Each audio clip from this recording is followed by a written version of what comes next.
Hey guys, tonight, we're going back to a time when patriotism came with frostbite, bad shoes, and very little sleep. If you enjoy this kind of thing, feel free to give this video a like and subscribe for more stories from history's forgotten corners. And if you're settling in for the night, let me know in the comments where you're listening from and what time it is where you are. There's something comforting about knowing we're all drifting off to sleep together, scattered across the world but sharing these quiet moments in time.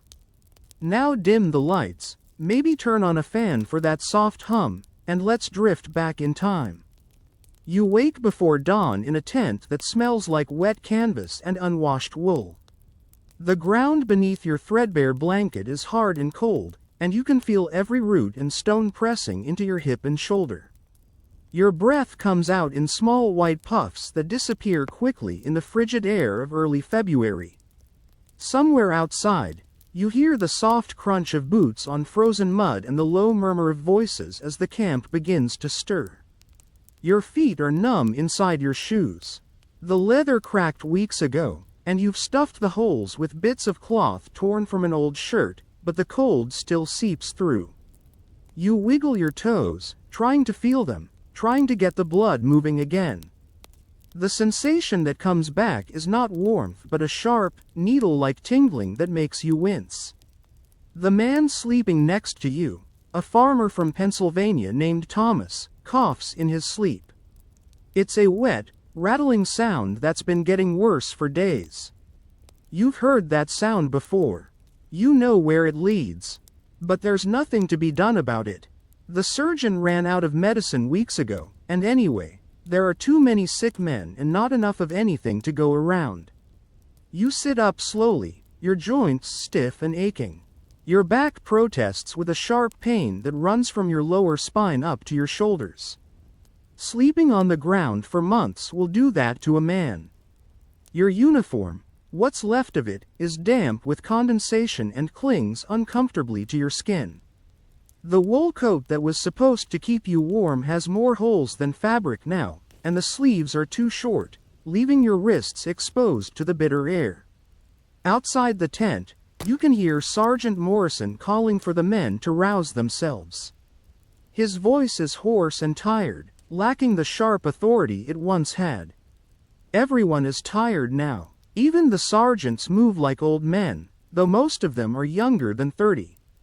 You reach for your shoes, such as they are. The leather is stiff with cold, and it takes effort to work your feet into them. The sole of the left one has separated almost completely from the upper, held together now by a strip of rope you tied around it last week. With each step, you can feel the ground through the gap. In summer, it was just uncomfortable. Now, with ice and snow, each step sends a shock of cold straight through to your bones. You crawl out of the tent into the gray half-light of dawn. The air hits your face like a slap, so cold it makes your eyes water. Around you, other men are emerging from their shelters, moving slowly and stiffly, like sleepwalkers. Some have real tents, patched and repatched. Others sleep in lean-tos made from branches and scraps of canvas. A few have built small huts from logs and mud, but even those offer little protection from the Pennsylvania winter. The ground is a mixture of mud and ice, treacherous underfoot. You step carefully, but even so, your makeshift shoe slips on a patch of frozen earth, and you have to catch yourself against a tent rope. The rope is stiff with frost and cuts into your palm through your thin gloves. Actually, they're not really gloves anymore, just strips of cloth wrapped around your hands. Your actual gloves wore out in November. You make your way toward the area where the company gathers for morning roll call. Your stomach gnaws at itself with hunger. Last night's meal was thin soup made from whatever scraps the cook could find, flavored mostly with salt and hope. There were a few small pieces of meat floating in it, but they were more gristle than anything else. Still, you sopped up every drop with a piece of hard bread that you had to dip in the soup to soften enough to chew.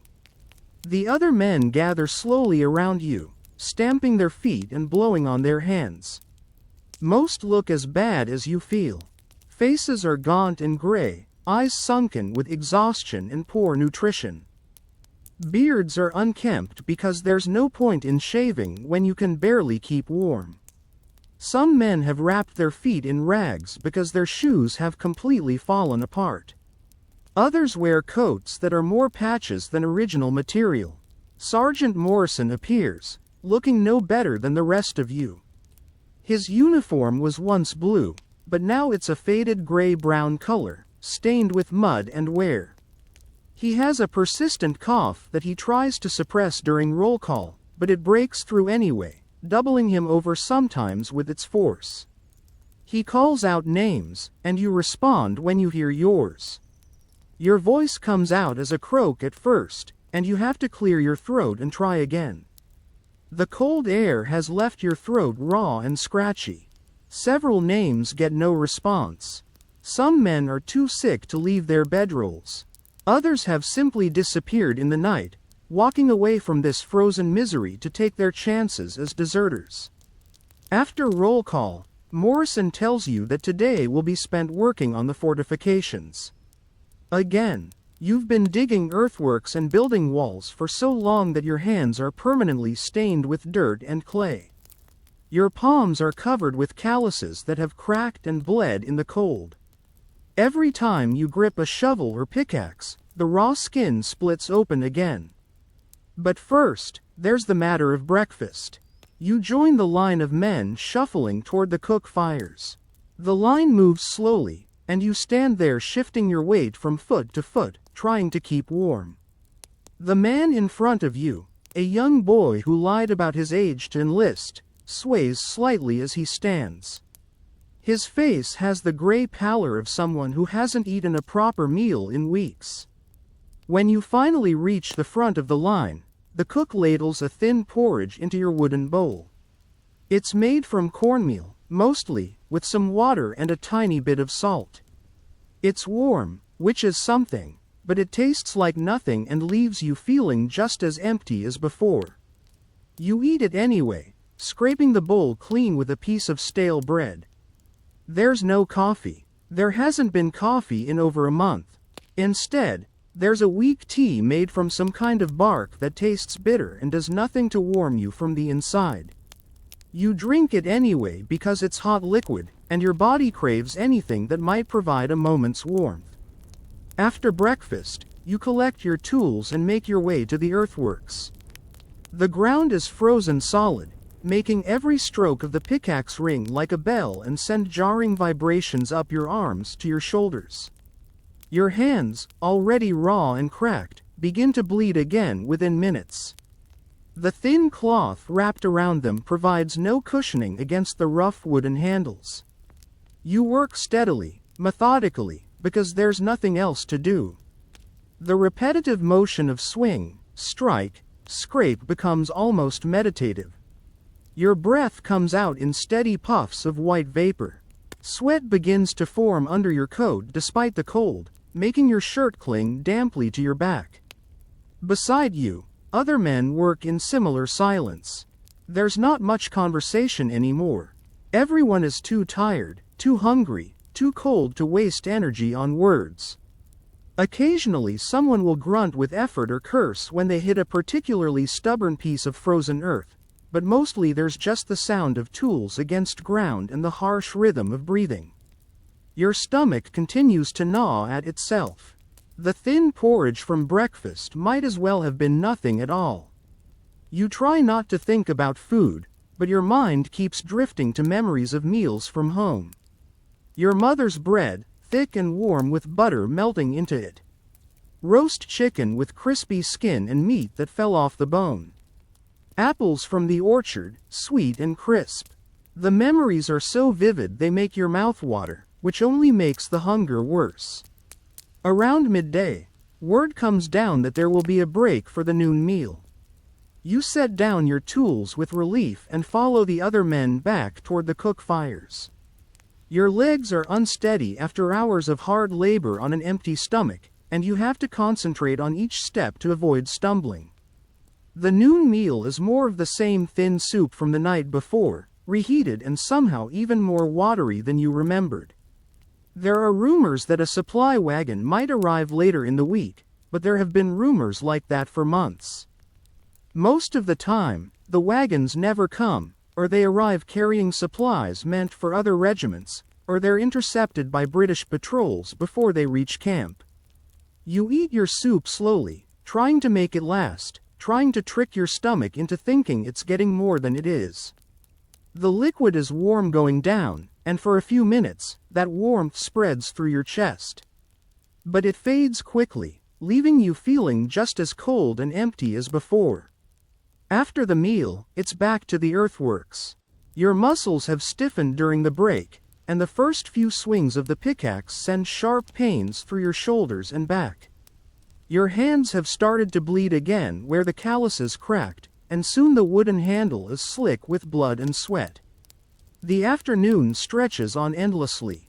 The sun, what little you can see of it through the gray clouds, provides no warmth. Your feet have gone completely numb again, and you can no longer feel your toes at all. This worries you because you've seen what frostbite can do. You've seen men lose toes, fingers, sometimes whole hands or feet to the cold. Thomas, your tent mate, is working a few yards away. His cough has gotten worse, and every few minutes he has to stop and lean on his shovel while a fit of coughing doubles him over. When he straightens up, there are flecks of blood on his lips. He wipes them away with the back of his hand and continues working without saying anything. As the day wears on, your thoughts become scattered and slow. Hunger and cold have a way of making everything seem distant and unreal. You find yourself staring at the ground for long moments, forgetting what you're supposed to be doing. The repetitive motion of digging becomes automatic, your body continuing to work while your mind drifts somewhere else. You think about home again. About your family's farm and the warm kitchen where your mother would be preparing dinner about now. About your bed with its thick quilts and feather pillows. About sitting by the fire in the evening, your feet warm and dry, a full belly and a book in your hands. The memories seem like they belong to someone else, some other life that you lived 100 years ago. When evening finally comes, you're barely able to lift the pickaxe anymore. Your arms shake with exhaustion, and every muscle in your body aches. The walk back to camp is torture. Each step sends pain shooting up from your frozen feet through your legs and into your back. You stumble several times on the uneven ground, and once you fall to your knees in the mud, too tired to catch yourself. The evening meal is the same thin soup again, but by now you're too tired to care what it tastes like. You just want something warm in your stomach. You eat mechanically, not tasting anything, just getting the food down. Your hands shake as you hold the spoon, partly from exhaustion and partly from the cold. After dinner, there's an hour or so before full darkness falls.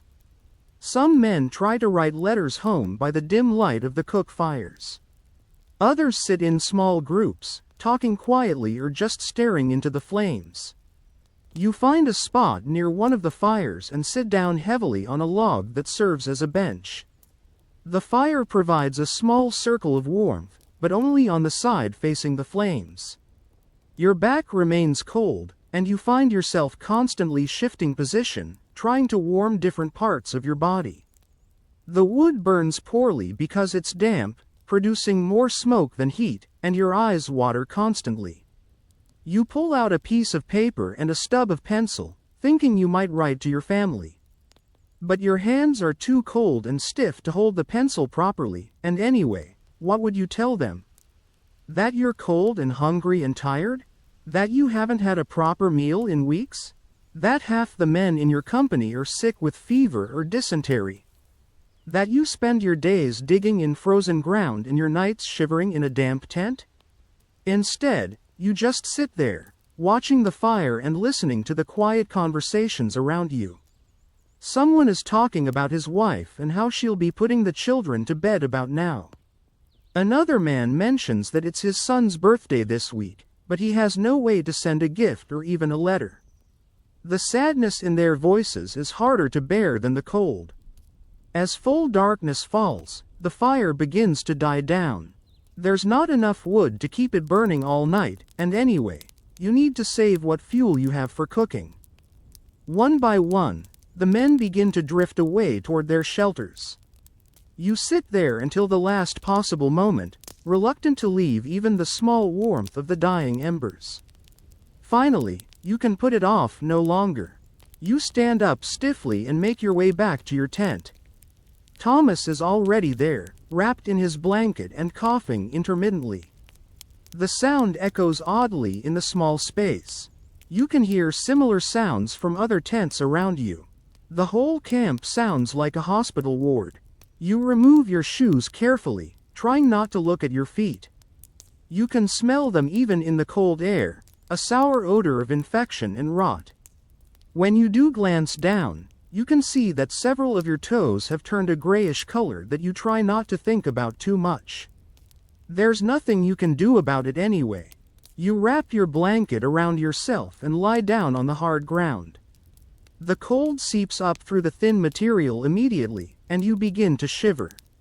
You pull your knees up to your chest and tuck your hands under your arms, trying to conserve what little body heat you have. Sleep is a long time coming. Your stomach cramps with hunger, keeping you awake. Your feet ache with a deep, throbbing pain that seems to pulse with your heartbeat. Thomas's coughing continues sporadically, and from other tents you can hear men moaning in their sleep, talking to themselves, crying quietly. When you finally do fall asleep, your dreams are filled with warmth and food and comfort. You're back home, sitting at your mother's table with a plate piled high with roast beef and potatoes and fresh bread. The kitchen is warm and bright, and your feet are dry and comfortable in thick wool socks. You eat until you're full, really full, for the first time in months. But then you wake up again, and it's still dark, and you're still cold, and your stomach is still empty. The disappointment is almost worse than the hunger itself. You lie there for a long time, trying to hold onto the dream, trying to remember what it felt like to be warm and fed and safe. You must have dozed off again, because the next thing you know, it's dawn and Sergeant Morrison is calling for the men to rouse themselves. Your body feels like it's made of lead. Every joint aches, every muscle protests as you try to sit up.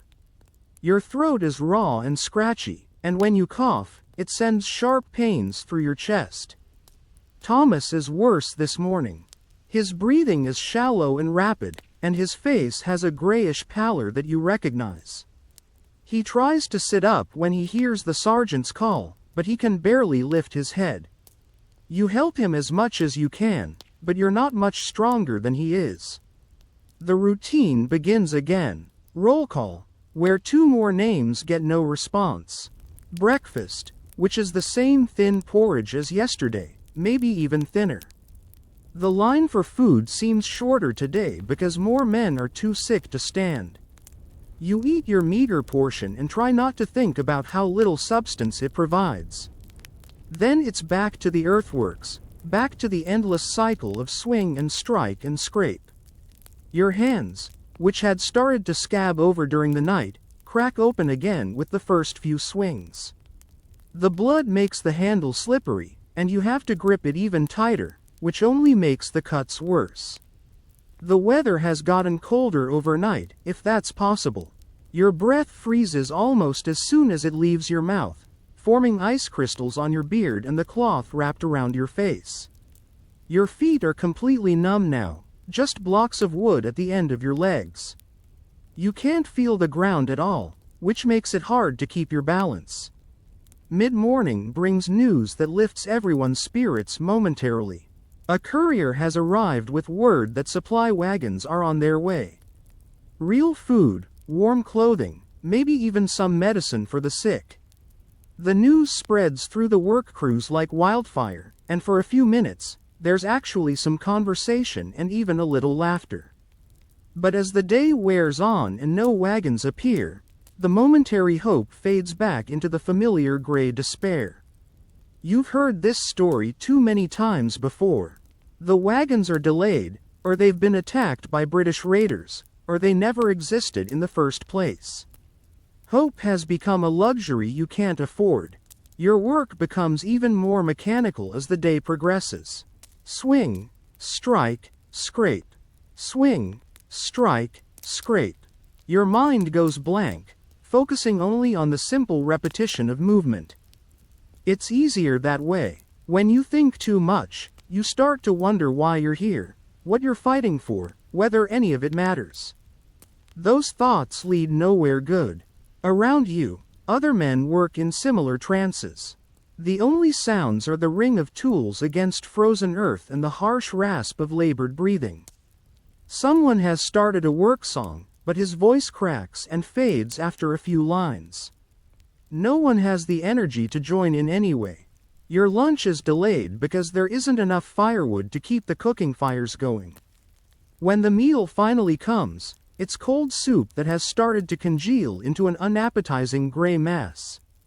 You eat it anyway because it's food, or at least it's supposed to be food.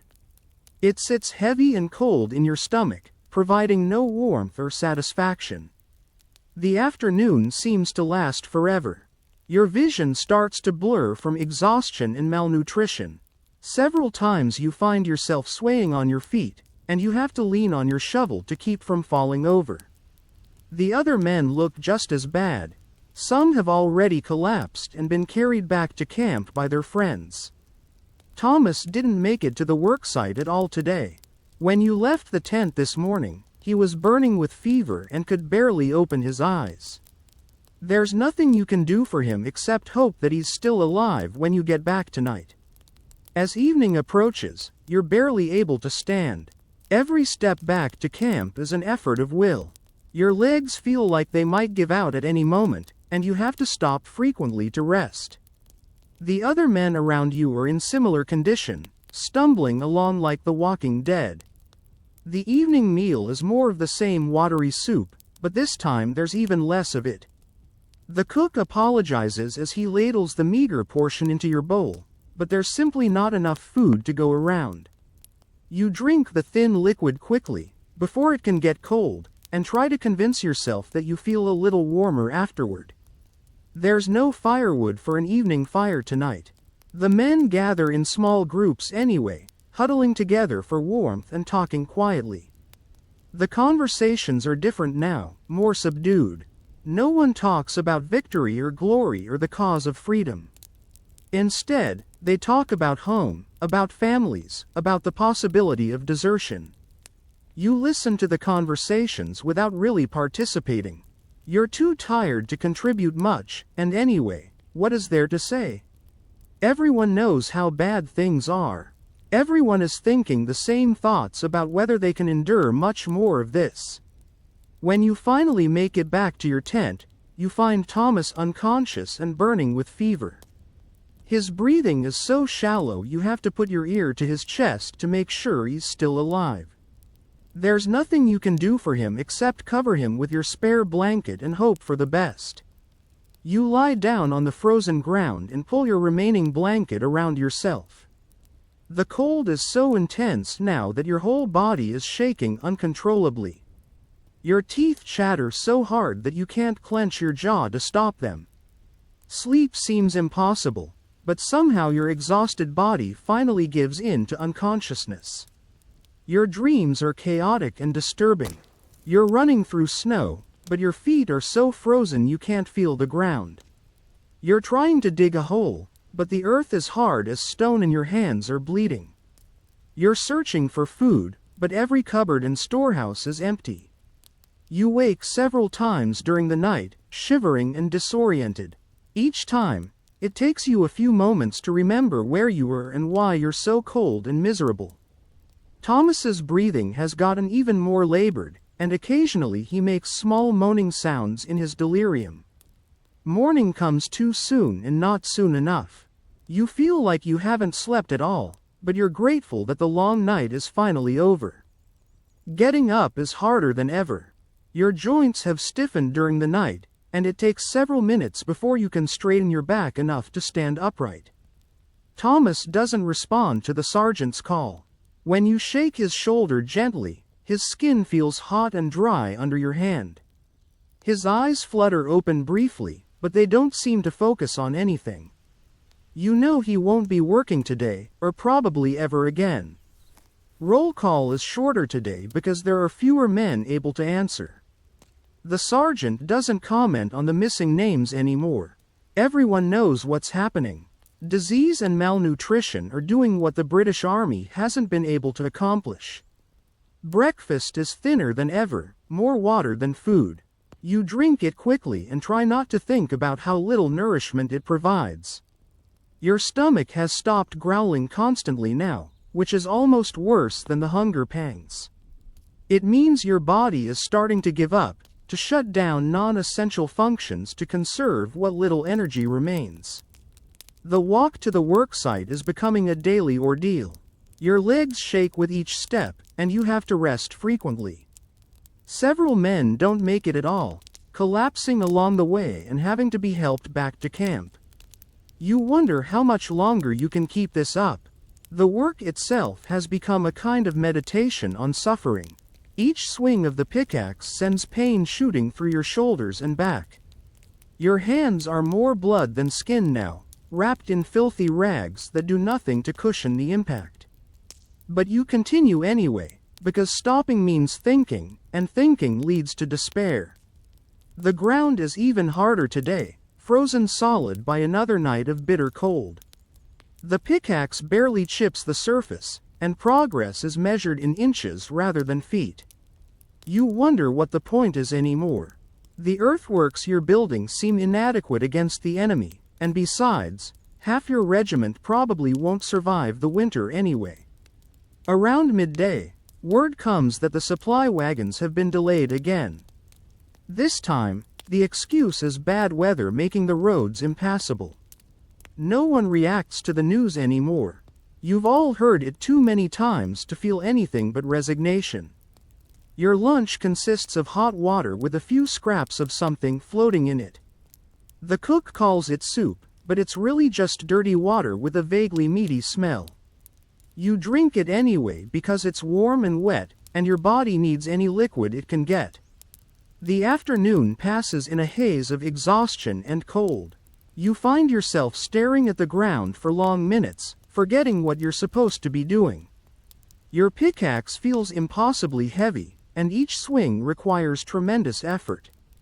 Around you, other men work in similar states of delirium.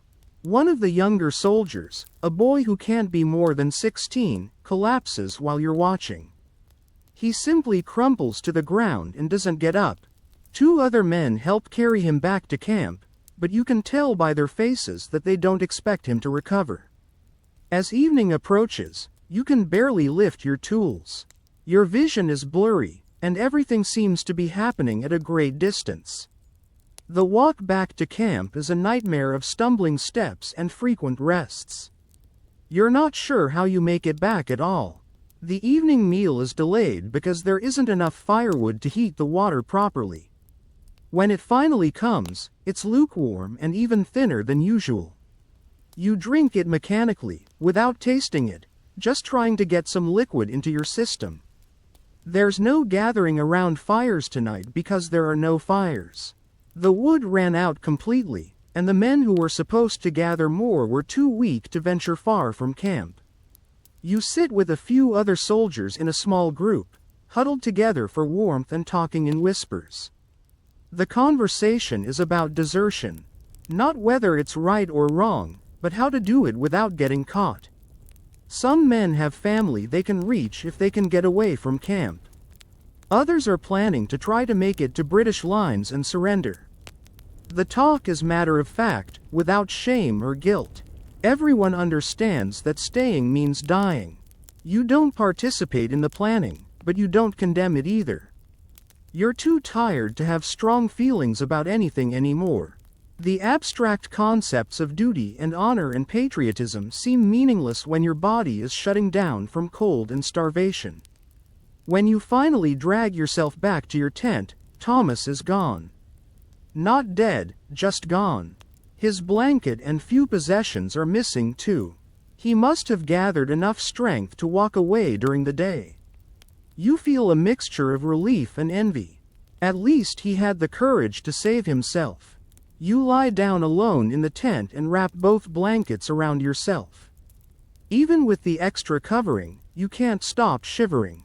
The cold seems to be coming from inside your body now, radiating out from your bones. Your feet are completely numb, and you wonder if you'll still have them in the morning. Sleep is fitful and filled with disturbing dreams. You're digging your own grave in frozen ground, but the hole keeps filling with ice water. You're trying to eat, but the food turns to dust in your mouth. You're running from something, but your legs won't move fast enough. You wake before dawn, shaking with cold and fever. Your head pounds, and your throat feels like it's on fire.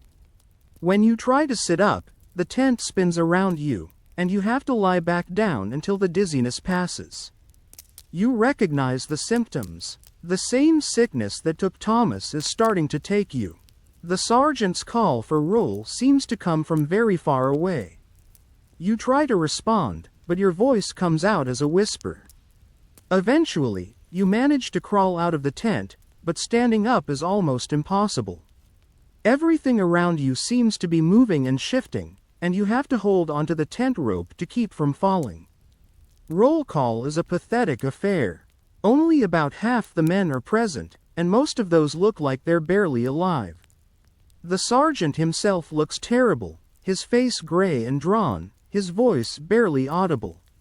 He goes through the motions of calling names, but his heart clearly isn't in it anymore. You try to make it to breakfast, but halfway there, your legs give out completely.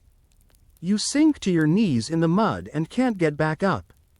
Everything around you becomes distant and muffled, as if you're underwater. Vaguely, you're aware of someone helping you back to your tent, but you can't focus enough to see who it is. You spend the day drifting in and out of consciousness. Sometimes you're aware of being cold and miserable, lying on the hard ground in your damp tent. Other times you're somewhere else entirely, warm and comfortable and surrounded by people you love. The fever makes it hard to tell which reality is real. Occasionally, someone checks on you. A blurry face appears at the tent opening, asks how you're feeling, maybe leaves a cup of water that you're too weak to drink. But mostly you're alone with your delirium and your gradually failing body. The day passes without your participation. You're vaguely aware of the sounds of camp life continuing around you. Men marching to and from work details, the distant ring of tools on frozen earth, occasional conversations and orders. But it all seems to be happening in another world, one that you're no longer part of. As night falls, you feel a strange sense of peace. The pain in your body seems to be fading, replaced by a floating sensation that's almost pleasant. Your breathing has become shallow and irregular, but you're too tired to be frightened. Maybe this is what Thomas felt before he decided to leave. You think about your family one last time. Your parents working in the kitchen, your younger sister practicing her letters by candlelight, your brother helping with the evening chores. They seem so far away now, like characters in a story you heard once. You hope they'll understand that you tried your best. The sounds of the camp grow quieter as the men settle in for another night of cold and hunger. Somewhere in the distance, you can hear the wind picking up, promising another bitter night. But you're beyond caring about the weather now. Your body has finally reached the point where it can't respond to external conditions anymore. Your breathing grows slower and more labored. Each breath requires a conscious effort, and the intervals between them grow longer. Around you, the tent creaks and rustles in the wind, but the sound seems to be coming from very far away. Your hands and feet have gone completely numb, and the numbness is spreading up your arms and legs. As consciousness fades, you're dimly aware of snow beginning to fall outside. You can hear the soft whisper of flakes against the canvas of your tent. It's a peaceful sound, almost musical. Your last coherent thought is a hope that the snow will cover everything, making the camp clean and white and beautiful, hiding all the misery and suffering under a blanket of pristine silence. The night deepens around you, and the temperature continues to drop. In tents throughout the camp, other men lie wrapped in inadequate blankets, shivering and hungry and afraid. Some will see another dawn, and some will not. This is the reality of revolution, far from the glory and rhetoric of pamphlets and speeches. Your breathing becomes so shallow that it's barely perceptible. The rise and fall of your chest grows smaller and smaller until it almost stops completely. Outside, the wind continues to blow, and the snow continues to fall, indifferent to the human drama playing out in the frozen camp. In your final moments, there's no revelation or profound understanding. There's just the gradual fading of awareness, like a candle slowly burning down. The cold that has been your constant companion for so many months finally wins its battle against your failing body. Your last sensation is not pain or fear, but simply a profound tiredness that makes the prospect of eternal rest seem like the greatest gift imaginable. The snow falls more heavily now, beginning to accumulate on the ground and on the tent roofs. By morning, it will cover the camp in a white shroud, muffling sound and hiding the evidence of how hard life can be when reduced to its most basic elements. The men who survive the night will wake to another day of cold and hunger and backbreaking labor. They'll answer roll call with voices made thin by suffering, and they'll eat their meager breakfast without complaint because complaint serves no purpose. Some will continue to fight because they believe in the cause. Others will stay because they have nowhere else to go. A few will find the strength to desert, choosing the uncertainty of life as a fugitive over the certainty of death in camp. But most will simply endure, day after day, until their bodies give out or the war finally ends. This is what it meant to be a soldier in the American Revolution.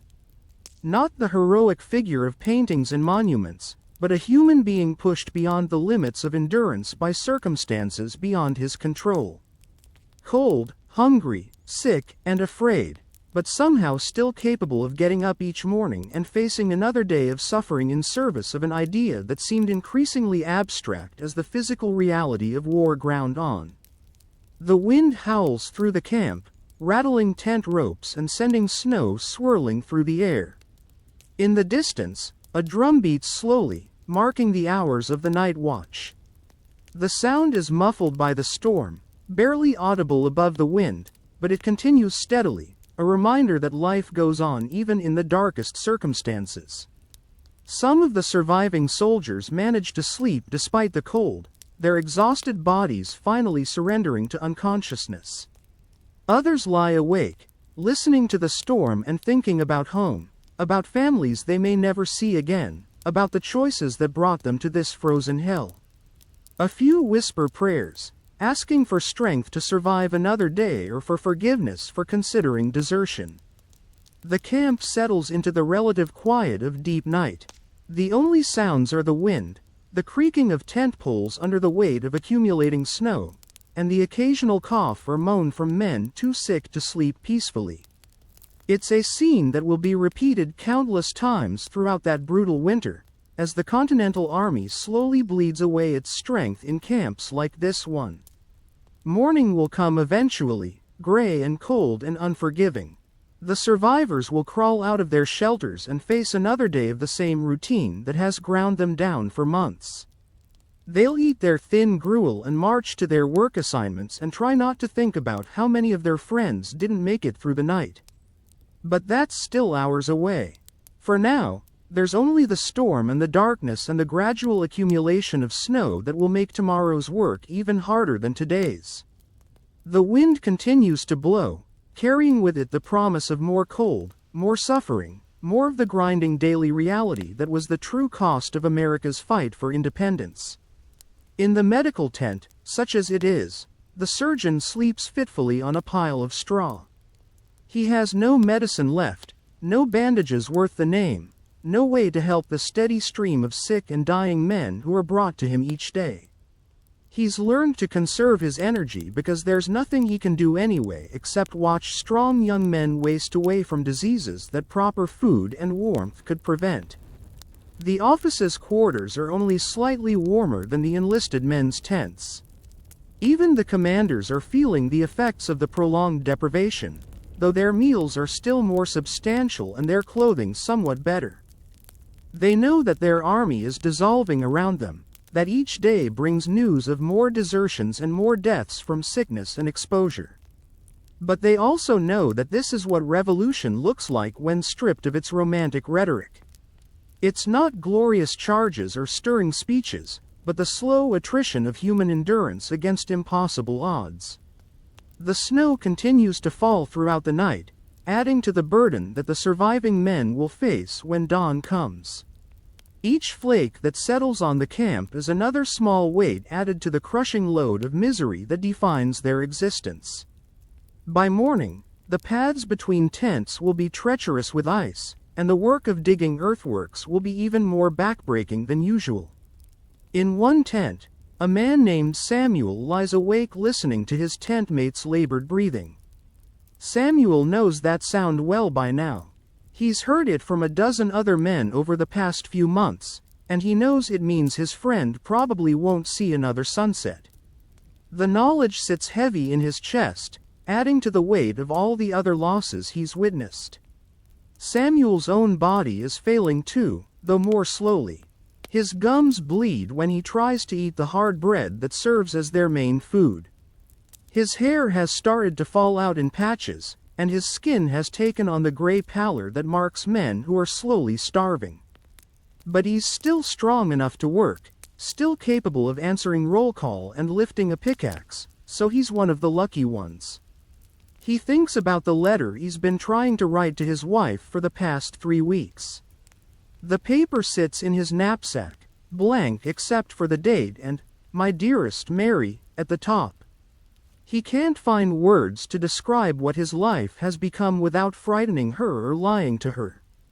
How do you tell someone you love that you're slowly dying of cold and hunger while digging holes in frozen ground for a cause that seems more abstract with each passing day? The wind shifts, and snow begins to blow in through the gap where the tent flap doesn't quite meet the ground. Samuel pulls his thin blanket tighter around his shoulders and tries to ignore the cold that seeps into his bones. He's learned that fighting the discomfort only makes it worse. Better to accept it and try to find some small corner of peace within the suffering. In another part of the camp, a young soldier named William sits up suddenly, woken by a dream of his mother's cooking. For a moment, he can almost smell the aroma of roasted meat and fresh bread that filled the dream. His mouth waters at the memory, and his stomach clenches with a hunger so sharp it feels like a physical blow. William has been in the army for 8 months now, and he's aged years in that time. When he enlisted, he was a boy trying to prove his manhood.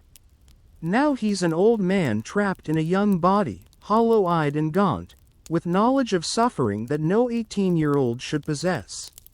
He's seen friends die of diseases that wouldn't have been fatal with proper care, watched strong men reduced to walking skeletons by chronic malnutrition. He lies back down and tries to return to sleep, but the dream has left him too aware of his empty stomach and aching body. His feet have been numb for so long that he sometimes forgets he has them until he tries to walk and nearly falls over. The frostbite is getting worse, he knows, but there's nothing to be done about it. The surgeon has no medicine, no way to treat the slow death that's creeping up from his toes. The hours pass slowly. In tent after tent, men lie awake or drift in and out of fevered sleep. Some talk quietly to tent mates, sharing memories of better times or fears about the future.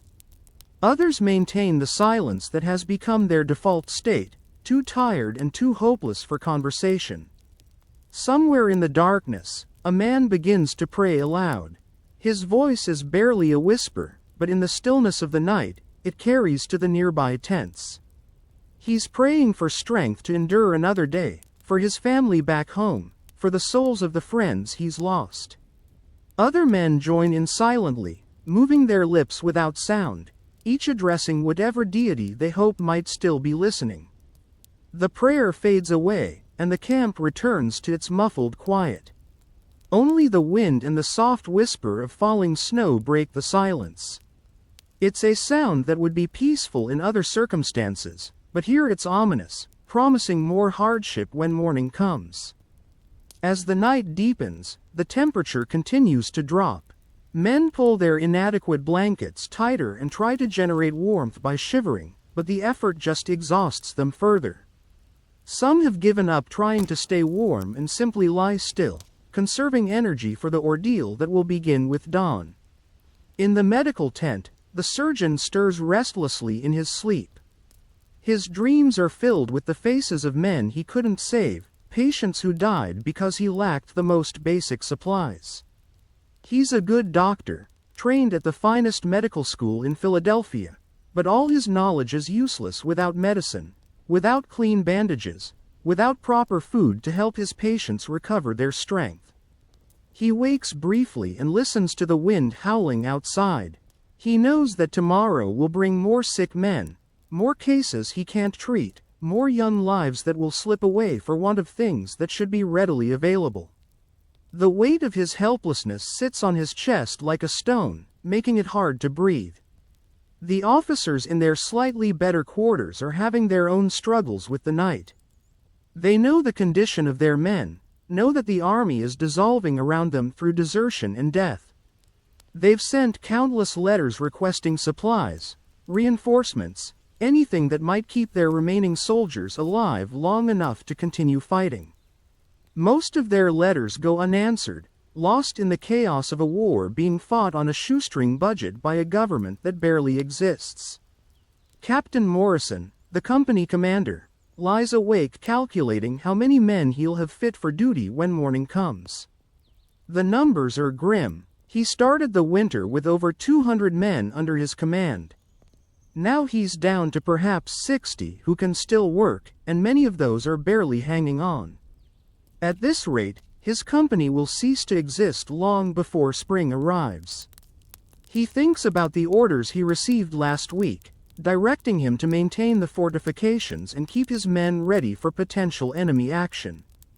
The orders might as well have been written in a foreign language for all the relevance they have to his current situation. His men can barely stand upright, let alone fight a battle. The fortifications they're building are more like elaborate graves, dug by men who are already half dead. The storm intensifies as the night wears on. Snow piles up against the sides of tents, and the wind finds every gap and weakness in the makeshift shelters. The temperature drops to levels that would be dangerous even for healthy, well-fed men. For soldiers who haven't had a proper meal in months, it's potentially fatal. In one tent, 2 men huddle together for warmth, sharing their body heat in a desperate attempt to survive the night. They're both too weak to be embarrassed by the intimacy. Survival has stripped away such civilized concerns. They take turns staying awake to make sure the other keeps breathing, having learned that men sometimes simply stop during the coldest hours before dawn. The snow falls heavier now, muffling even the sound of the wind. The camp becomes a white wasteland, beautiful and terrible in its stark simplicity. Under the accumulating snow, the evidence of human misery is temporarily hidden. The muddy pathways, the piles of refuse, the worn spots where men have collapsed from exhaustion, all disappear under the clean white blanket. But the snow will make tomorrow's work exponentially harder. The paths will be slippery and treacherous. The tools will be even more difficult to grip with numb fingers. The cold will penetrate deeper into already weakened bodies. What should be a thing of beauty becomes another burden for men who are already carrying more than they can bear. Dawn is still hours away, but some men are already stirring. Not because they're rested, but because pain and cold make real sleep impossible. They lie in their bedrolls, eyes closed, trying to gather strength for another day of survival. Their breathing creates small clouds of vapor that freeze almost instantly in the bitter air. A few men have begun the slow process of preparing for the day. They know from experience that moving too quickly when their bodies are this cold can cause muscles to cramp or tear. Everything must be done slowly, carefully, with conscious effort. Even the simple act of sitting up requires planning and determination. The lucky ones still have some feeling in their extremities. They flex their fingers and toes, trying to restore circulation, trying to assess how much function they've lost during the night. The unlucky ones can't feel their hands and feet at all anymore, and they know that pieces of themselves are dying while they're still alive. In the gradually lightening gloom, the shapes of the camp become visible. Snow-covered tents sag under the weight of accumulation. The pathways have disappeared entirely, replaced by smooth drifts that will make movement dangerous. The whole camp looks like a graveyard, white mounds marking the places where men are struggling to stay alive. Sergeant Morrison, despite his own illness, forces himself to rise early. It's his job to get the men moving, to impose some kind of order on the chaos of their existence. He knows that without structure, without the routine of military discipline, the remaining soldiers will simply give up and die where they lie.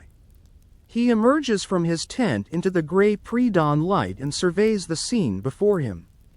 The snow is still falling, and the wind cuts through his inadequate coat like a knife. He can see smoke rising from only 2 or 3 of the cook fires, meaning most of the firewood is gone. There will be no hot breakfast today, no warm liquid to help the men face another day of misery.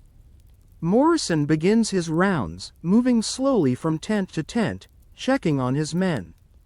At the first tent, he calls softly through the canvas and receives no response.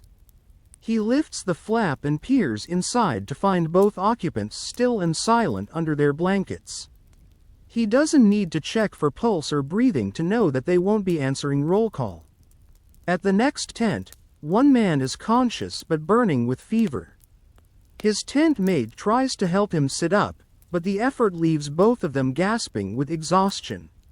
Morrison makes a mental note to have them moved to the medical tent, though he knows the surgeon can do nothing for them except make them slightly more comfortable while they die. The third tent contains Samuel, who manages a weak salute when the sergeant appears. Samuel's tent mate died sometime during the night, and Samuel has been lying next to the body, trying to absorb what little warmth it still contained. There's no shame in this. The living do what they must to survive. Morrison moves on, tent by tent, cataloging the night's casualties. By the time he's finished his rounds, he's counted 7 men who died during the night and at least a dozen more who are too sick to work. His effective strength has been reduced by nearly a third in a single night, and he knows tonight will bring more of the same. The sky begins to lighten slowly, revealing the full extent of the storm's damage. Snow has drifted against the tents, some of which have partially collapsed under the weight. The parade ground where the men normally gather for roll call is buried under 3 feet of snow. The earthworks they've been building are invisible, erased by the storm as if they never existed. Morrison makes his way to the officer's tent to report the night's losses to Captain Morrison. He finds the captain awake and coughing, another victim of the sickness that's decimating their ranks. The captain listens to the casualty report without expression. He's heard too many similar reports to react with anything but weary acceptance. They discuss the day's priorities in hushed tones. The cook fires need to be relit, though there's little fuel and even less food to cook. The dead need to be dealt with, though the ground is too frozen for proper burial. The sick need attention, though there's no medicine and barely any shelter. The work details need to continue, though most of the men can barely stand. As they talk, other sounds begin to emerge from the camp. The rustle of canvas as men force themselves to move, quiet coughs and groans as bodies protest against the demands being placed on them. The crunch of footsteps in snow as the few men still capable of movement begin their preparations for another day. The ritual of roll call takes place in the gray dawn light, though it's a pathetic shadow of military precision. The men who can stand form a ragged line in the snow, swaying with exhaustion and illness. Many are barefoot because their shoes have completely disintegrated. Others wear pieces of blanket wrapped around their feet, providing minimal protection against the cold and wet. Sergeant Morrison calls out the names, his voice hoarse and weak.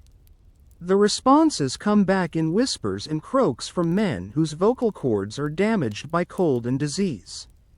Too many names receive no response at all, and Morrison marks them down in his ledger with the simple notation, absent.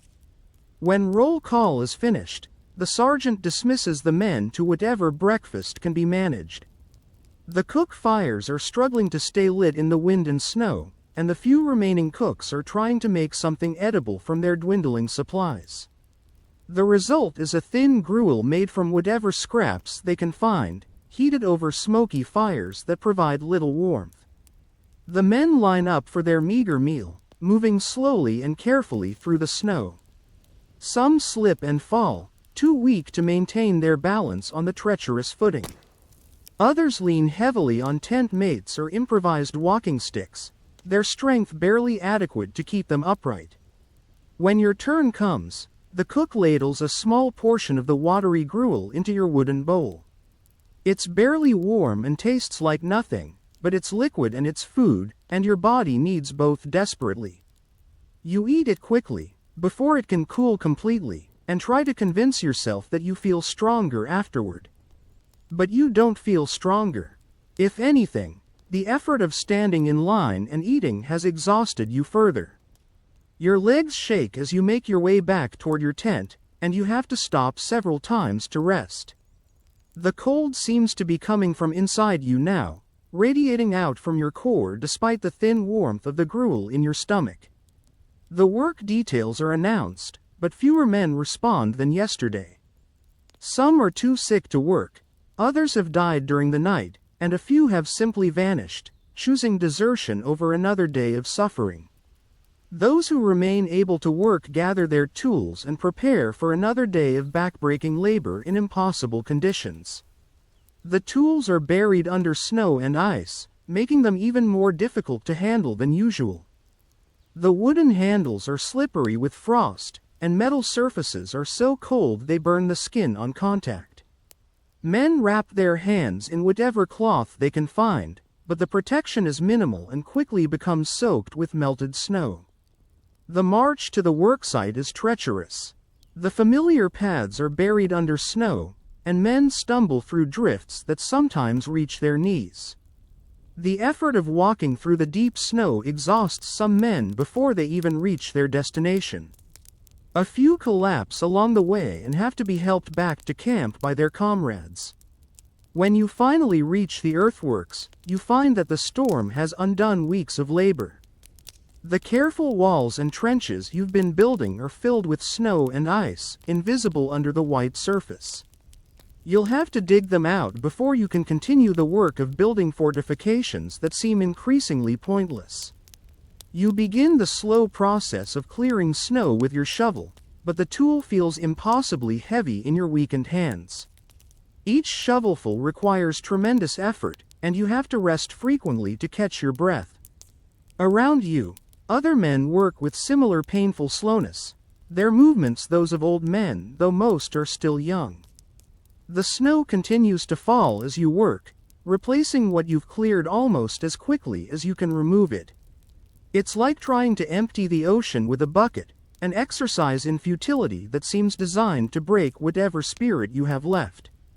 But you continue because stopping means thinking, and thinking leads to despair.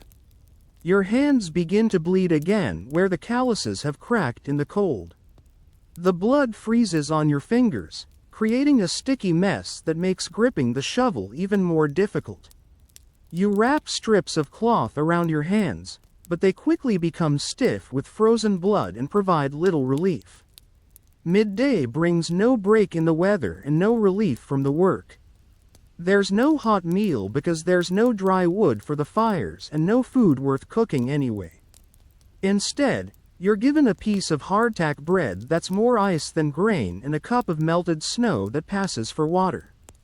You eat the bread slowly, letting pieces dissolve in your mouth because it's too hard to chew with your weakened teeth. The water is so cold it makes your teeth ache, but you drink it anyway because your body needs fluid. The meager meal does nothing to restore your strength or provide warmth against the continuing cold. The afternoon stretches endlessly ahead of you. Your vision blurs with exhaustion and cold, making it difficult to see what you're doing. You work by feel, mechanically moving your shovel through the snow, not really caring whether you're making progress. The repetitive motion becomes a kind of meditation, your mind going blank to protect itself from the reality of your situation. Around you, other men work in similar states of detached endurance. Conversations have ceased entirely.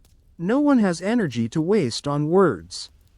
The only sounds are the scrape of shovels against ice, the wheeze of labored breathing, and the occasional grunt of pain when someone's weakened body protests against the demands being placed on it. One by one, men begin to collapse. Some fall forward into the snow and don't get up. Others simply sit down and stare blankly ahead, their minds no longer able to process the commands their bodies are receiving.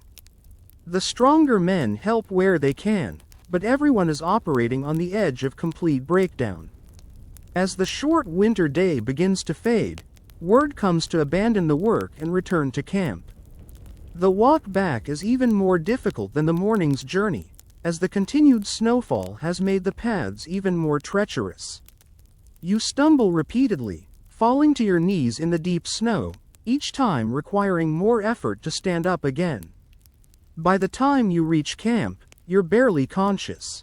Your body is running on pure instinct now, muscle memory carrying you through the motions of survival without conscious thought.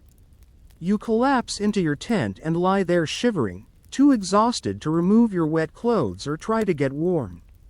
The evening meal is delayed because the cook fires have gone out and can't be relit with the available wood. When food finally comes, it's cold soup that has partially frozen in the serving pot. You eat it anyway, mechanically spooning the nearly solid mixture into your mouth, trying to get some nutrition into your failing body. There's no gathering of men tonight, no attempt at conversation or companionship. Everyone retreats to their individual shelters to endure the night as best they can. You lie in your tent, wrapped in wet blankets, listening to the wind howl outside and feeling your body temperature slowly dropping despite your efforts to stay warm. Sleep comes in brief, troubled intervals. You dream of warmth and food and safety, but the dreams are constantly interrupted by the physical reality of cold and pain. Each time you wake, it takes a moment to remember where you were and why you're suffering. The disappointment of returning to consciousness is almost worse than the physical discomfort. The night seems to last forever. You drift in and out of awareness, sometimes conscious of the cold and wet, sometimes lost in fevered delirium. Your breathing becomes increasingly labored as your body struggles to maintain basic functions with inadequate fuel and in impossible conditions. As dawn approaches, you realize you can no longer feel your hands or feet at all. The numbness has spread up your arms and legs, and you know that parts of your body are dying while you're still alive. There's no fear in this knowledge, just a kind of tired acceptance. You've reached the point where death seems like a release rather than a tragedy. The faint light of another gray dawn filters through the canvas of your tent. Outside, you can hear the familiar sounds of the camp beginning another day. Sergeant Morrison's hoarse voice calling for the men to rouse themselves. The crunch of footsteps in snow as the survivors begin their daily struggle to stay alive just a little longer. But you don't have the strength to respond anymore. Your body has finally reached the point where it can no longer obey your will. You lie still under your wet blankets, breathing slowly and shallowly, feeling yourself fade away like a candle burning down to nothing. Around you, the camp continues its daily routine of survival. Other men will answer roll call, eat their meager breakfast, march to their work assignments, and try to endure another day of suffering. Some will make it through, others will not. This is the reality of revolution, far from the heroic narratives that will be written later by people who never lived through the grinding daily reality of a war fought by men who had nothing left to give except their lives. Your breathing becomes so shallow it's barely perceptible. The cold that has been your constant companion for so many months finally claims victory over your exhausted body. Your last conscious thought is not of country or cause or glory, but simply of rest, blessed rest, an end to the suffering that has defined your existence for so long. The snow continues to fall outside your tent, adding to the accumulation that will soon cover the camp in pristine white silence. By evening, your tent will be just another mound in the landscape, indistinguishable from the others where men struggle to survive or quietly surrender to the inevitable. But the story doesn't end with one man's passing. The camp continues its daily rhythm of survival, a clockwork of suffering that grinds on regardless of individual casualties. The snow that covers your tent also covers the graves of men who died yesterday, last week, last month. It's a blanket that hides the evidence of how many young lives this revolution has consumed, not in glorious battle, but in the slow attrition of bodies pushed beyond their limits. Morning comes to the surviving men with the same relentless inevitability as always. The sun, when it manages to penetrate the gray clouds, provides no warmth, only a pale reminder that another day of endurance has begun. The men who wake do so slowly, their bodies protesting every movement, their minds reluctant to accept consciousness and all the pain it brings. Samuel pulls himself upright in his tent, alone now after his tentmate's death 3 days ago. The solitude is both a blessing and a curse. He doesn't have to listen to another man's suffering, but he also has no one to share what little warmth two bodies can generate together. The tent feels cavernous and cold, a canvas tomb that he shares with memories of better times and the growing certainty that he won't see spring. His morning routine has become a careful inventory of damage. First, he checks his hands, flexing fingers that are increasingly stiff and unresponsive. The frostbite is spreading, he knows, turning his fingertips a grayish color that he tries not to examine too closely. Next, his feet, which he can barely feel anymore. The boots he wore at the beginning of winter have long since fallen apart, replaced by rags wrapped around feet that are more dead than alive. His stomach cramps with familiar hunger, but it's a different kind of hunger now. Not the sharp, demanding pain of a healthy body asking for food, but the hollow ache of a system that's slowly shutting down. His body has begun to consume itself, burning muscle and fat reserves that were depleted months ago. He can feel his ribs clearly when he runs his hands along his sides, and his hip bones jut out sharply beneath his skin. The call for roll comes as it always does, Sergeant Morrison's voice even weaker than yesterday. Samuel forces himself to respond, though his voice comes out as barely a whisper. He crawls out of his tent into the gray morning light and takes his place in the ragged line of survivors. The formation that once held 200 men now contains perhaps 40, and half of those are swaying on their feet, barely able to stand. The sergeant calls names, and the responses come back in a pathetic chorus of croaks and whispers. Too many names receive no answer, and Morrison marks them down with the mechanical precision of a man who has lost the capacity for emotional response to death. When the roll is finished, he dismisses the men to breakfast without ceremony, without the elaborate military ritual that once marked the beginning of each day. The cook fires are struggling again, producing more smoke than heat. The few men assigned to cooking duty move with the painful slowness of the severely malnourished, their movements careful and deliberate. They know that a fall, a sudden movement, could be the last mistake they make. Their bodies have no reserves left to recover from injury. Samuel joins the line for breakfast, standing behind a young soldier whose name he's never learned. The boy can't be more than 16, but he looks like an old man, his face gaunt and gray, his eyes sunken deep in their sockets. His uniform hangs on his frame like a scarecrow's clothes, and Samuel can see the outline of his spine through the threadbare fabric. When his turn comes, Samuel receives his portion of the morning gruel. It's thinner than ever, more water than food, with a few scraps of something floating in it that might once have been meat. He eats it slowly, letting each spoonful sit in his mouth before swallowing, trying to extract whatever nutrition he can from the meager meal. The taste is indescribable, a mixture of rancid fat, spoiled grain, and something else that he doesn't want to identify. But it's warm, and it's liquid, and his body needs both desperately. He scrapes the bowl clean with a piece of hardtack that's more mold than bread, and for a moment, the warmth in his stomach creates the illusion of satisfaction. The work assignments are announced, but fewer men respond than yesterday.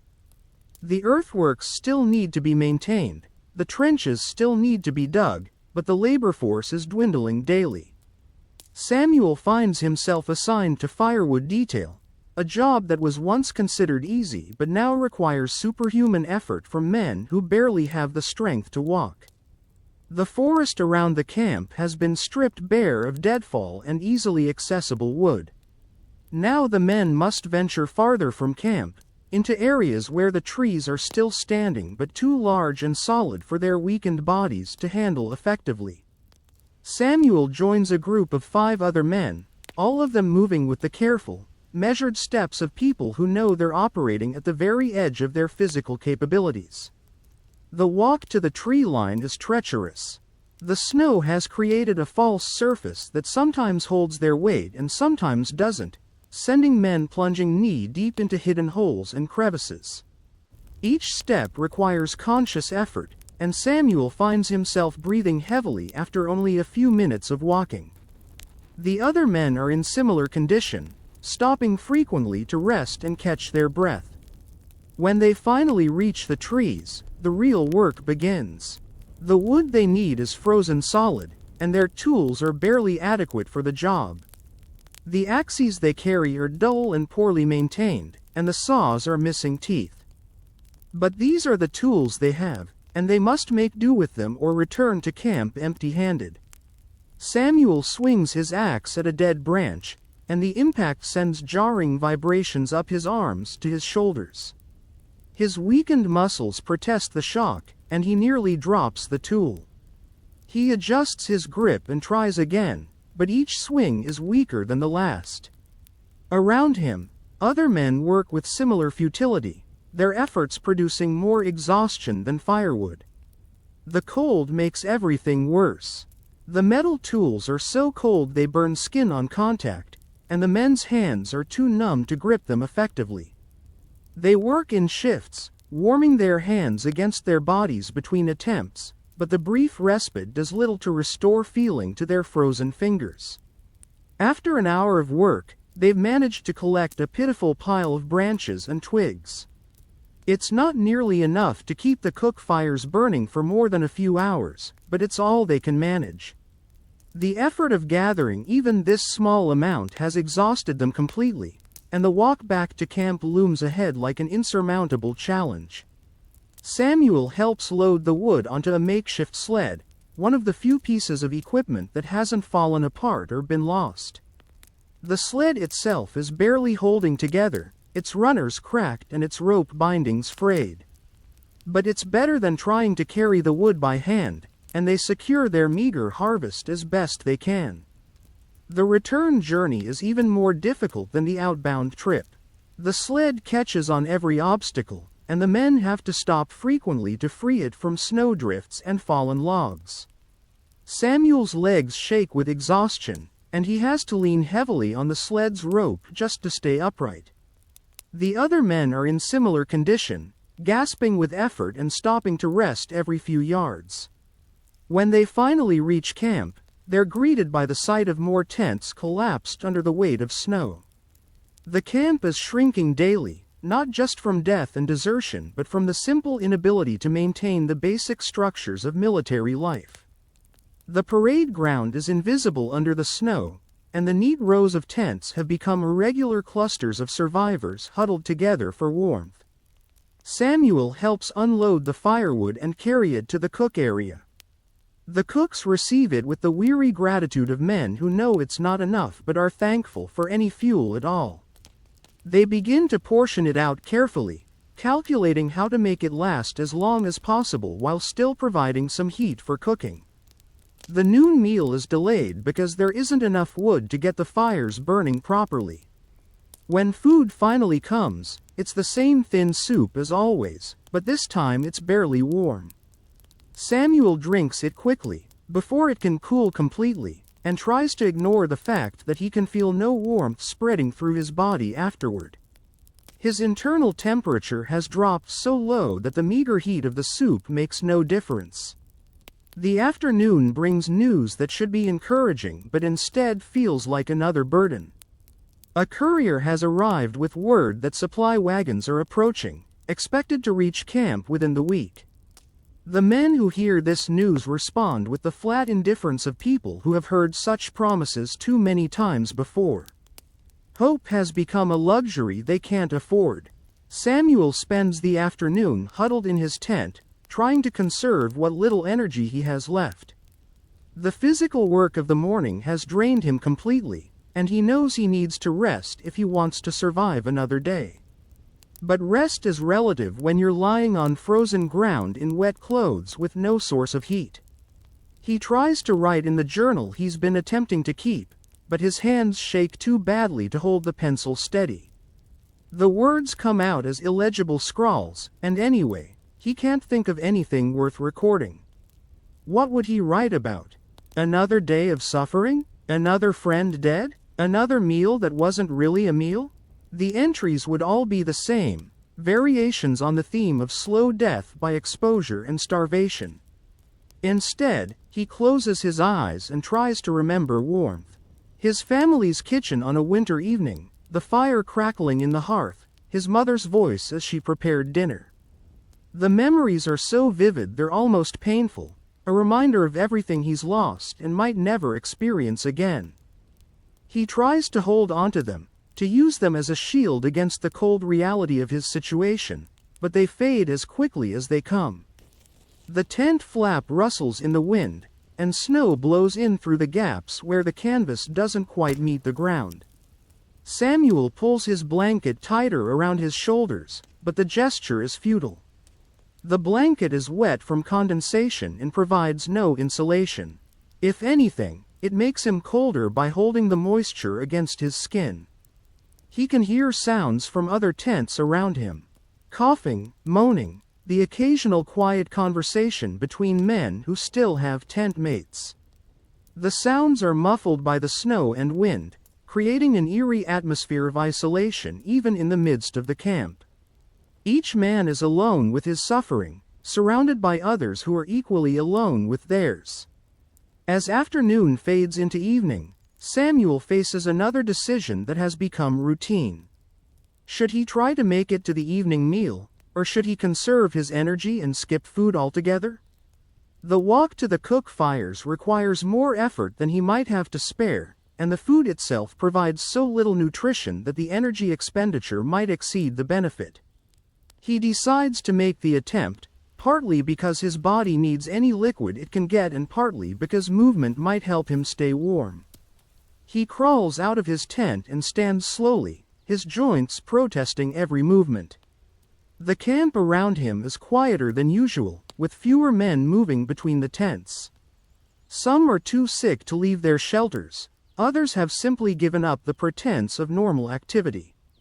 The walk to the cook fires is a struggle.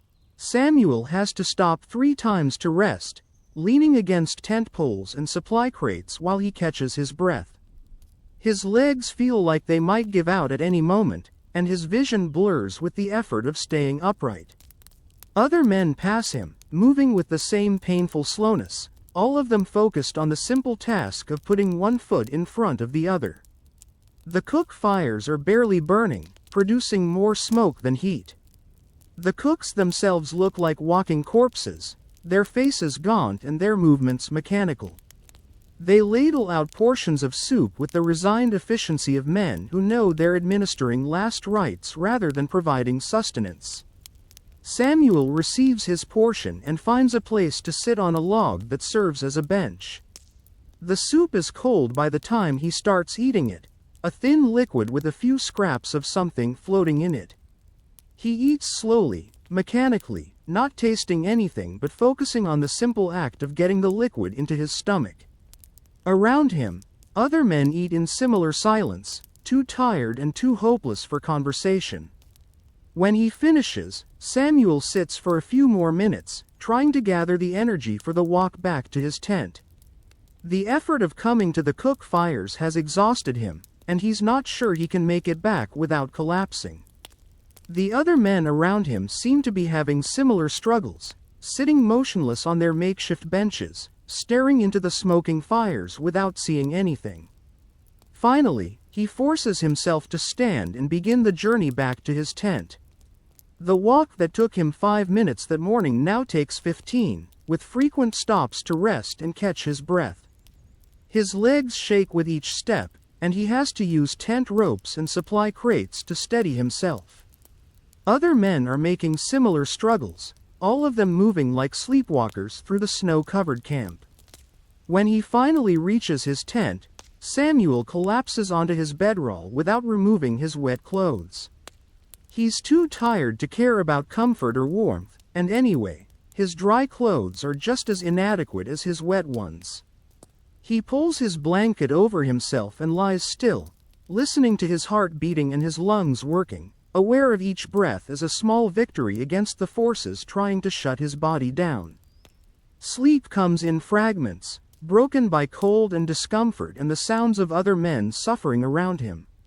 He dreams of food and warmth and safety, but the dreams are constantly interrupted by the physical reality of his situation. Each time he wakes, it takes him a moment to remember where he is and why he's in pain. The disappointment of consciousness is almost worse than the cold itself.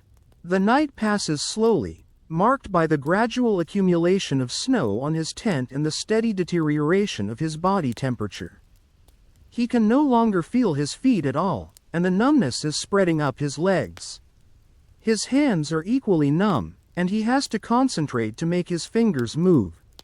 He knows what this means, has seen it in other men who died quietly in their sleep as their bodies simply gave up the struggle to maintain life.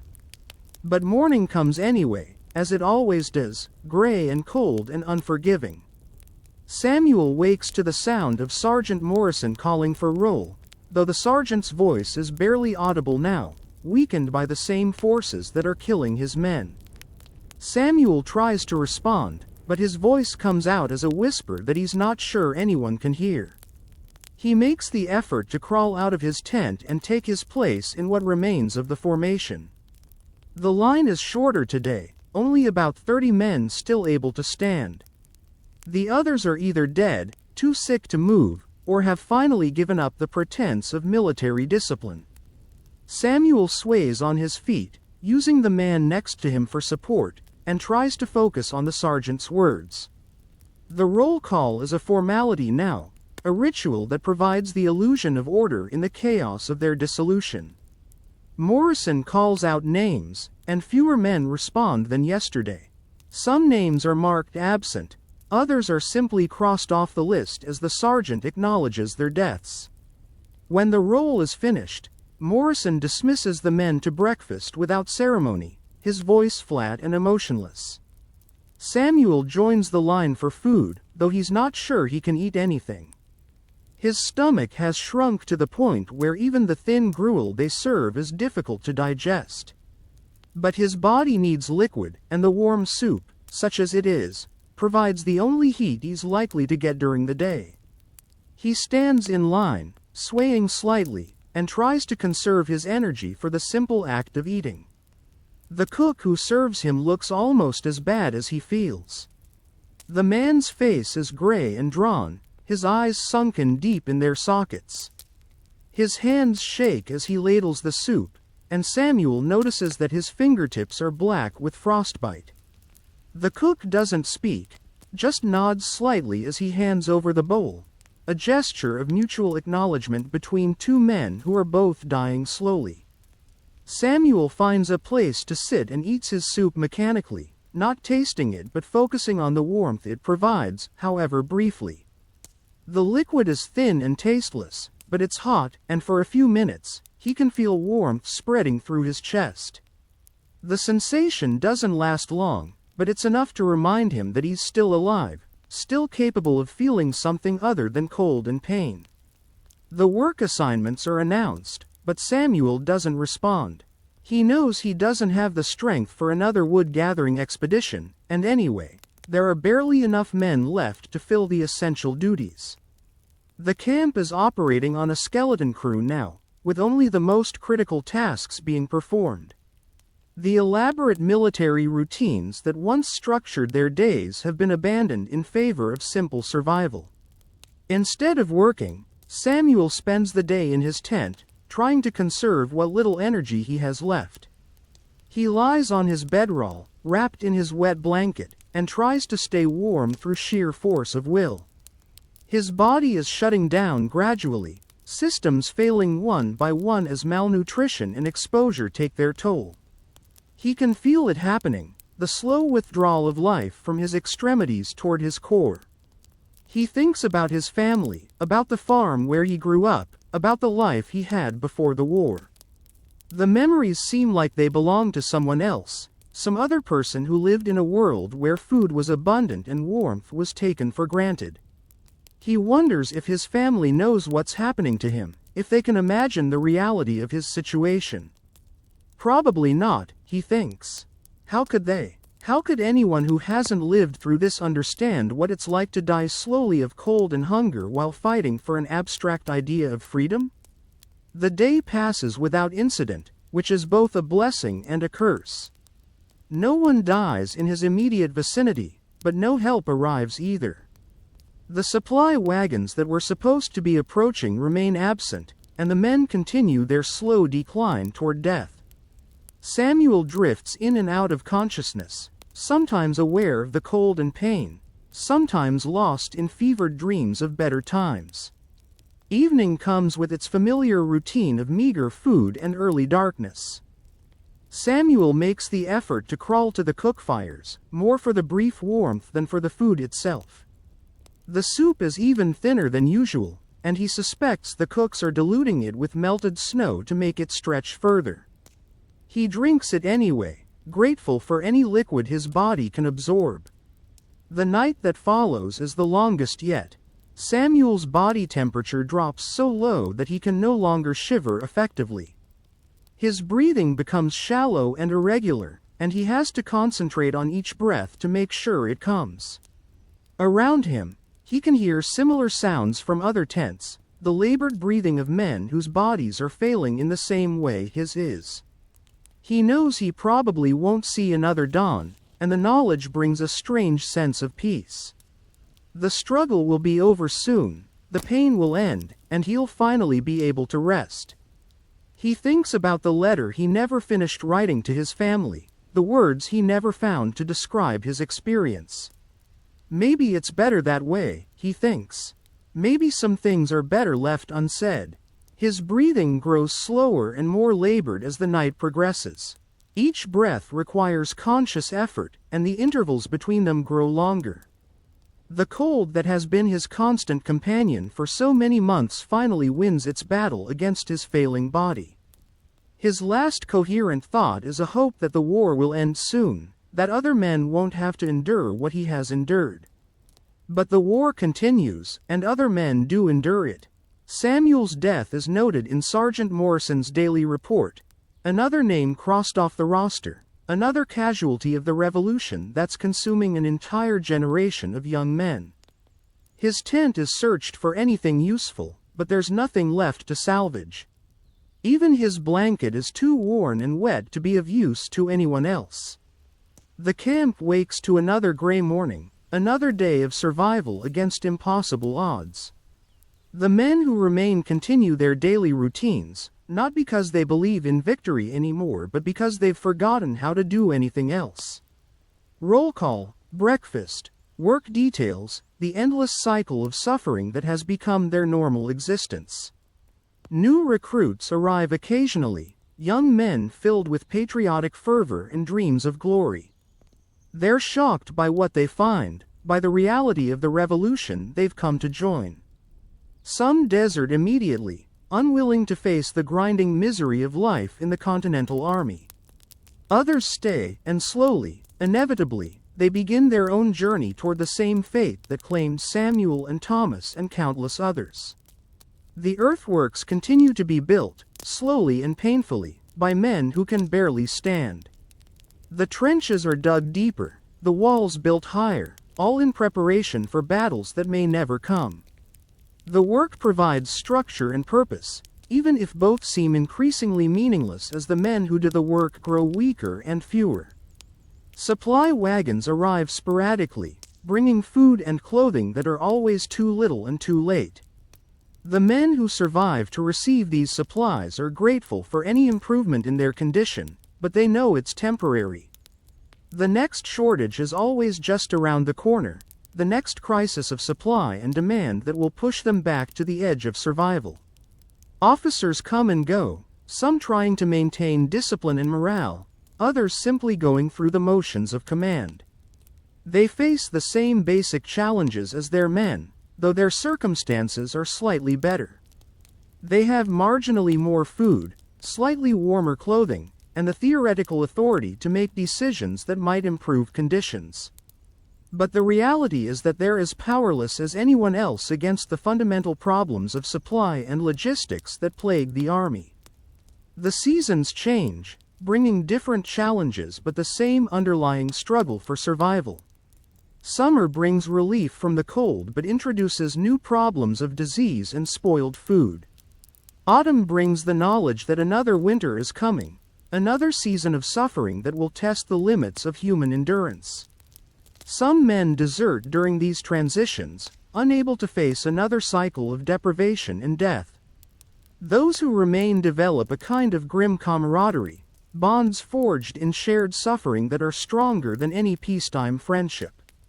They share what little they have, support each other through illness and despair, and try to maintain their humanity in conditions that seem designed to strip it away. These relationships become lifelines, the only thing that makes continued existence bearable. The war continues around them, battles fought and won and lost by armies they'll never see. News arrives sporadically, carried by couriers who bring reports of distant victories and defeats. The men listen to these reports with the detached interest of people who know that strategic developments mean little when you're slowly dying of starvation and exposure. Some battles are fought nearby, close enough that the men can hear the sound of cannon fire and smell the smoke of burning powder.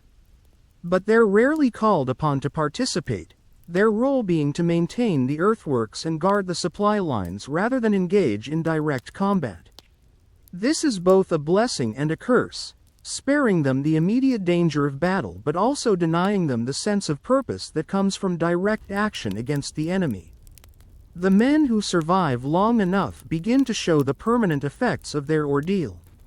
Frostbite claims fingers and toes, leaving them crippled for life. Malnutrition stunts their growth and weakens their bones.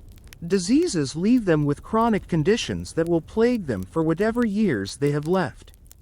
Those who live to see the end of the war will carry its scars for the rest of their lives.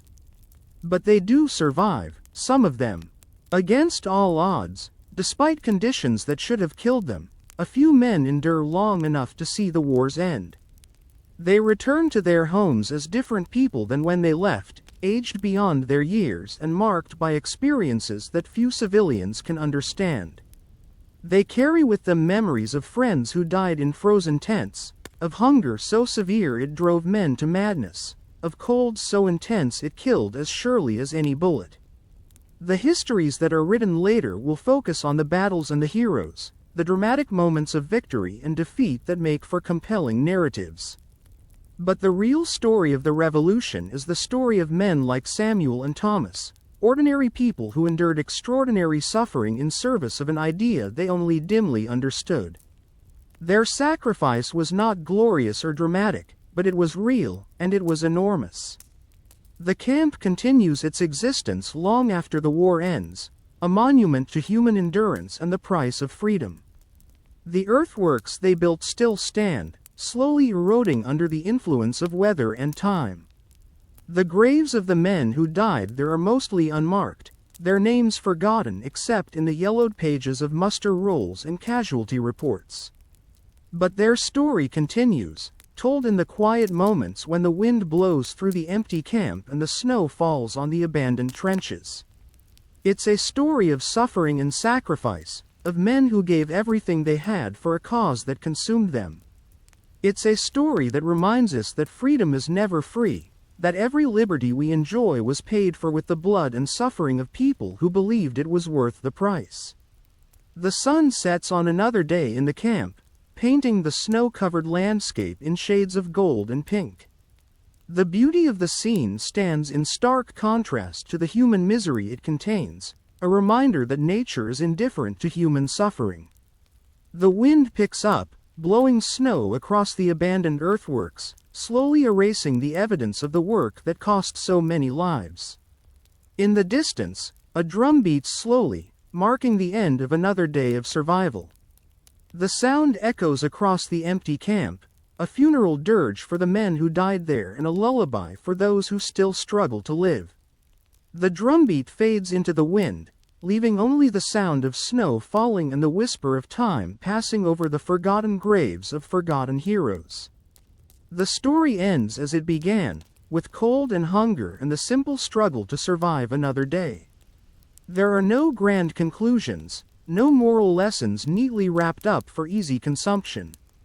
There is only the quiet acknowledgement that some prices are too high to calculate, some sacrifices too profound to fully understand. The revolution succeeded, but at a cost that can never be fully measured or repaid. The camp sleeps under its blanket of snow, dreaming of the men who lived and died there. Their ghosts walk the empty paths between the collapsed tents, their voices whisper in the wind that blows through the abandoned earthworks.